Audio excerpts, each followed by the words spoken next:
Hi, I'm Tim Rosser, Chief Operating Officer for ABM Systems. I have with me on the call today Indy Muller, who's our Head of Financial Management, and from Blackline, Joe Demian. He's the Customer Success Manager there, but in previous roles, he's run finance teams and looked at the close process from different angles in different organisations. So I want to start with Joe. Joe, you've worked with a lot of different finance teams. How much easier is it to manage the close process when everyone is in the same office? Hi, Tim. Thank you. I think most finance executives, including myself, recognize that technology and society have evolved to make remote work more viable for a variety of positions than ever before. Within the finance function itself, the expectation is of minimal disruption to accounting close process, with almost all activities able to be executed off-site, especially when policies and procedures are defined and tasks and workflows are set. Now, having said that, we should not discount the benefits of in-person communications, but exceptional times require exceptional measures, and the key is an agile and adaptable workforce. I think, Joe, you're touching on something that I've had a few conversations with CFOs of recent, and I think that financial close process is something that's particularly challenging for them at the moment. What are some of the main issues and challenges that CFOs experience running that financial close process as a remote finance function at the moment? Well, many accounting teams rely on traditional manual accounting processes to close the books, and a reliance on spreadsheets or tribal knowledge or in-person communication is not sustainable now more than ever. The way it's always been done introduces risk as companies rapidly shift to working from home and still deliver complete and accurate results on a deadline. Now, manual processes and legacy tools consume accounting. Why? Because they are overly expensive, they cannot scale with change, and breed unnecessary risk. From staff accountants to controllers and CFOs, the traditional way of getting accounting work done causes pain for everyone on the accounting team. Now, these challenges are further exacerbated in this era of the coronavirus pandemic, as finance and accounting teams are working in a distributed environment and must maintain compliance and control.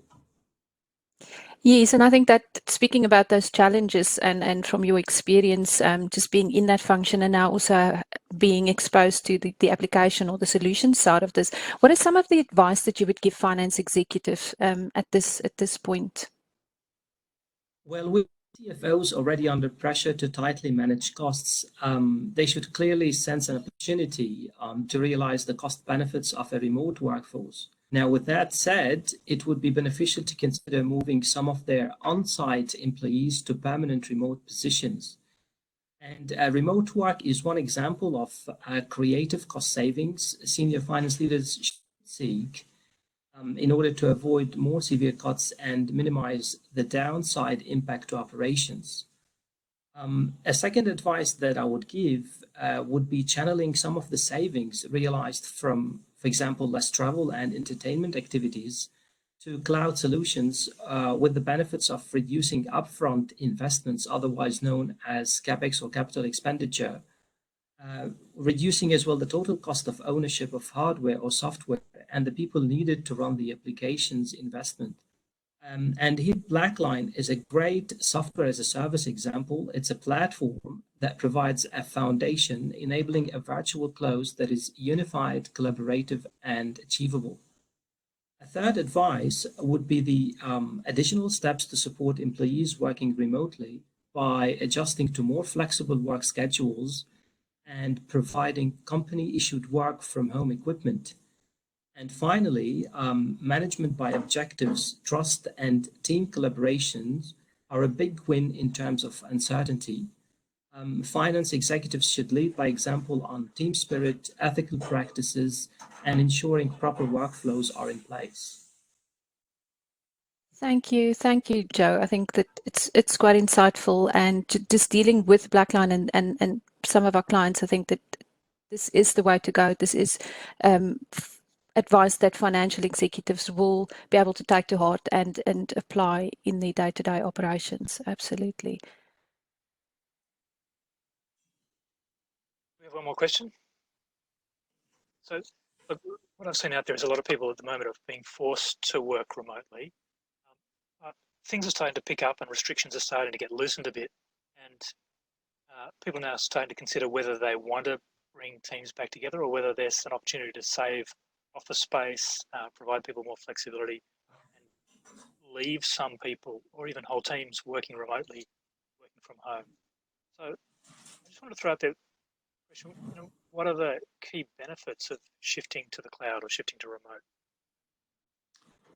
Right. Well, I think the mix of digital technology will make it better for organizations to process more information on the cloud, especially with the exponential increase of processing power, communication bandwidth, and storage capacity.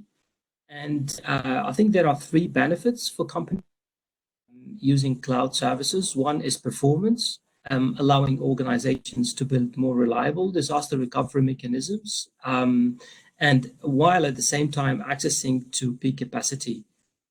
A second benefit would be agility, so services can be set up quickly and scaled as the business grows, therefore allowing seamless upgrade. And at the same time, those services are device diagnostic. The third one is cost. So organizations can reduce upfront investments, as we've mentioned earlier. They can reduce the total cost of ownership of hardware or software and the people needed to run the applications.